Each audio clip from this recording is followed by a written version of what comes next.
Nadaljujemo z serijo delavnic v okviru projekta Dišeči potenciali Goričkega, ki ga financira Ministrstvo za kmetijstvo, gozdarstvo in prehrano. Tako da danes se predvsem fokusiramo na žetev. To je pač poletje, ko smo tudi vsi predelovalci nekako praznično razpoloženi, ko vidimo, kaj smo pridelali, kako bogati so sadovi naših prizadevanj.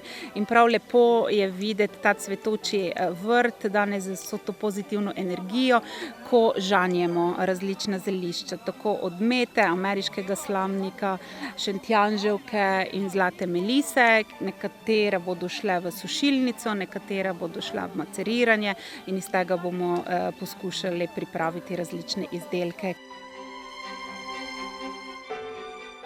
Pri škrlatni monardi bomo pobirali cvetove, pri ameriškem slamniku cele rastline, pri meti in melisi pa nadzemni del. Po žetvi pa bomo zelišča dali sušiti, na različne načine bomo prikazali. Škrlatno monardo bomo dali v električno sušilnico, meto in meliso bomo pa razprostrli na večji površini, da se bo posušila v naravnih pogojih.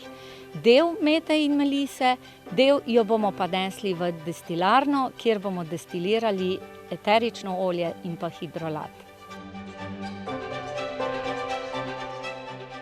V kozmetiko lahko pravzaprav vgrajujemo vse dele rastlin. Najpogosteje in najlepše so vsekakor cvetovi. Koristimo pa njihove tako učinkovine, ki nam lajšajo težave, ali pa same dišave.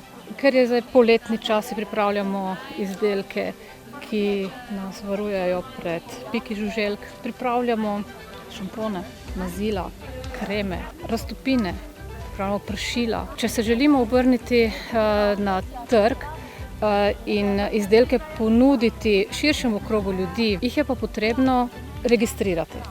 Ta del si v veliki meri ne moremo pripraviti sami, pa lahko pripravljajo strokovnjaki farmacevtske smeri. V teh primerih se lahko obrne name.